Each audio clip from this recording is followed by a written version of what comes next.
The world of 1945 has changed beyond recognition. UN membership has grown fourfold since then. The outcome of one conflict 80 years ago cannot determine the composition, dynamics, approaches, and working methods for perpetuity. Bharat ने संयुक्त राष्ट्र सुरक्षा परिषद यानी UNSC में सुधार और विस्तार की मांग एक बार फिर जोरदार तरीके से उठाई है। संयुक्त राष्ट्र में भारत की चार्ज d'affaires योजना पटेल ने कहा कि 1945 में बनी सुरक्षा परिषद की संरचना आज की दुनिया की वास्तविकताओं से मेल नहीं खाती। दोस्तों, भारत ने क्या बोला? भारत ने यूनाइटेड नेशंस को बोला है या तो हमें परमानेंट सीट चाहिए विद वीटो पावर, वरना हम आपके यूनाइटेड नेशंस को छोड़ने वाले हैं और पैरेलल एक सिस्टम बनाना पड़ेगा, हम बना लेंगे।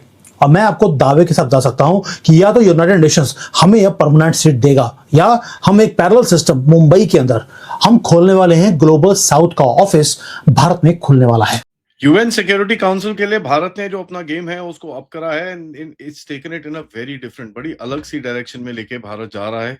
आइए देखते हैं हो क्या रहा है। जयशंकर जी ने कल एक बड़ी अनाउंसमेंट करी है नॉन परमानेंट मेंबरशिप के, जो अभी जिसका इलेक्शन अभी होने वाला है उसके ऊपर भी, और जो वीटो क्लब है उसके ऊपर भी बड़ी है। चाइना ने अब ये कहा है कि वो भारत के यूनाइटेड नेशन सिक्योरिटी काउंसिल की जो स्थायी सदस्यता है उसकी एस्पिरेशन को समझता है और उसका सम्मान करता है। ये अनाउंसमेंट तब आया है जब इंडिया अपनी ब्रिक्स की सीट को संभाल रहा है और दोनों ही देशों के बीच में जो स्ट्रेटेजिक डायलॉग्स है वो तेजी से चल रहे हैं।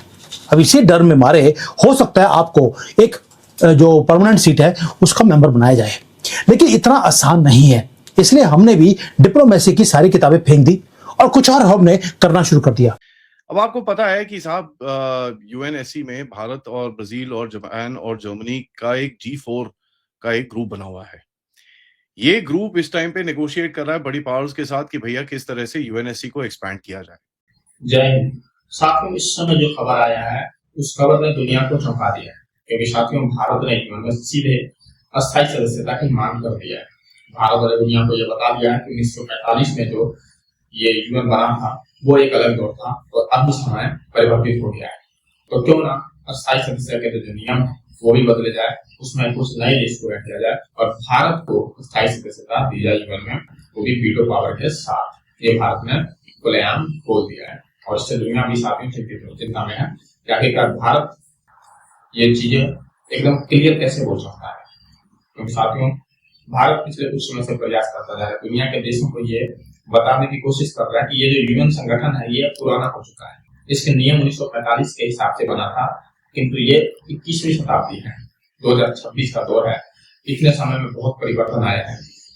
भारत के पास अब वो सारी शक्ति है और भारत इन सभी शर्तों को मानने का जो है शर्तों को पूरा करता है जो कि एक यूएन अस्थायी सदस्यता के लिए होना चाहिए।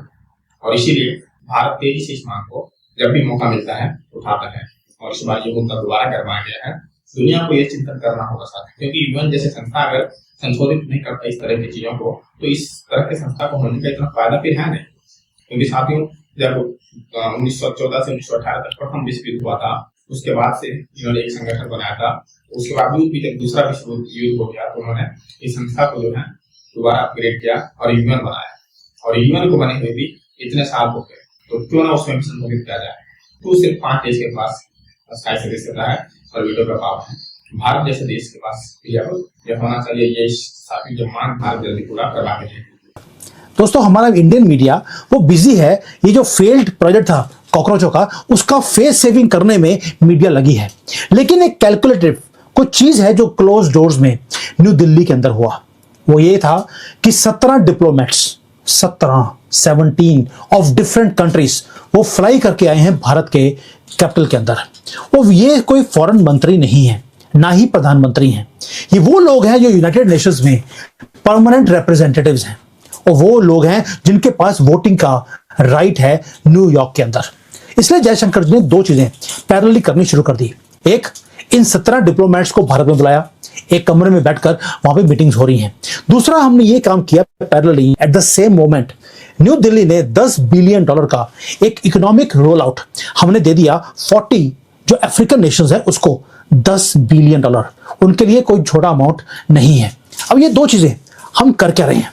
दोस्तों ये है एग्जीक्यूशन का प्लान आखिरी स्टेज पे।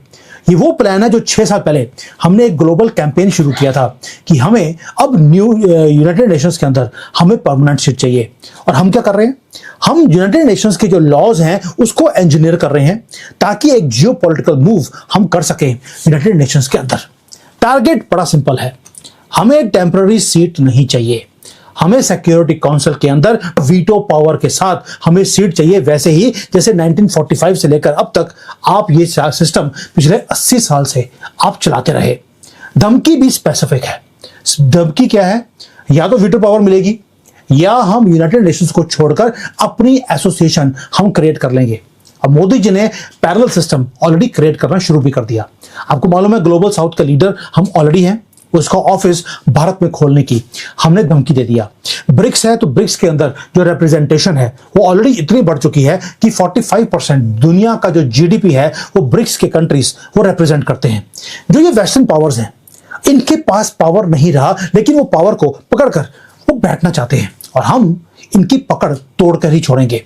दोस्तों अब अंडरस्टैंड करने के लिए जो ये ट्रैप है इसको समझना पड़ेगा मैथमेटिक्स को कि global power system United Nations के अंदर चलता कैसे है। पहली बात यह है, आपको मालूम है कि वहां पे 5 परमानेंट मेंबर्स हैं। कौन कौन से? P5 बोला जाता है जिसमें यूएसए आता है, रशिया, ब्रिटेन, फ्रांस और आखिरी कंट्री है चाइना। वहां पे भारत का नाम हो सकता था 1947 में, लेकिन हमारे लाडू जी वो कहते नहीं, चाइना को बना दीजिए परमानेंट मेंबर। इससे बड़ा बेवकूफ प्रधानमंत्री हमारे देश का कोई हो नहीं सकता। ठीक है, और इस बारी जो कैंपेन है वो बड़ा जबरदस्त तरह से स्टेप अप किया गया है और कहीं ना कहीं चाइना को बड़ी जोर से कॉल आउट किया गया है, क्योंकि चाइना एक बहुत बड़ा स्टेपिंग स्टोन है इसके ऊपर। तो जो हमारा कैंपेन है यूनाइटेड नेशन सिक्योरिटी काउंसिल में एक सीट होने का, उसको अभी एक टेम्पररी सीट बनाने का तो एक तो टेम्पररी सीट का तो एक प्लान है ही है, जिसके लिए जयशंकर ने शांति करके एक प्रोग्राम लॉन्च करा है जिसके बारे में बात करेंगे। और उन्होंने एक स्टेटमेंट दिया कि peace is strengthen by participation achieved not by domination. तो एक उन्होंने बड़ा इंटरेस्टिंग सी चीज बोली है। और कहीं ना कहीं दूसरा जो हमारा चल रहा है कि भाई G4 के साथ काम करके किस तरह से आपका ये जो एशिया, अफ्रीका, लैटिन अमेरिका और सबको भी एक परमानेंट रिप्रेजेंटेशन देने की कोशिश की जाए और यूएनएससी का जो मेन एक रिफॉर्म है उसको किस तरह आगे लिया जाए। सो G4 है, ब्राजील है, जर्मनी है, जापान है और इंडिया है।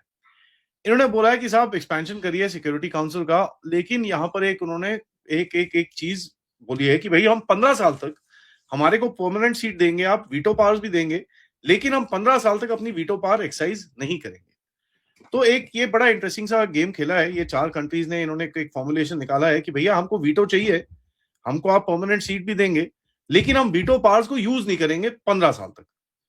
ये आप क्यों बोलोगे, इसके बारे में थोड़ा हमको समझना होगा। तो यहाँ पर भारत और ये जो कंट्रीज है ये नहीं बोल रहे कि भाई हम परमानेंटली वीटो राइट्स हम दे देते हैं।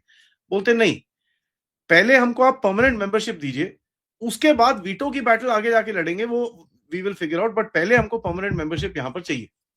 देखिए परमानेंट मेंबर से काफी सारी फायदे भी होते हैं और एक बैटल एक टाइम पे आप जीत रहे हो।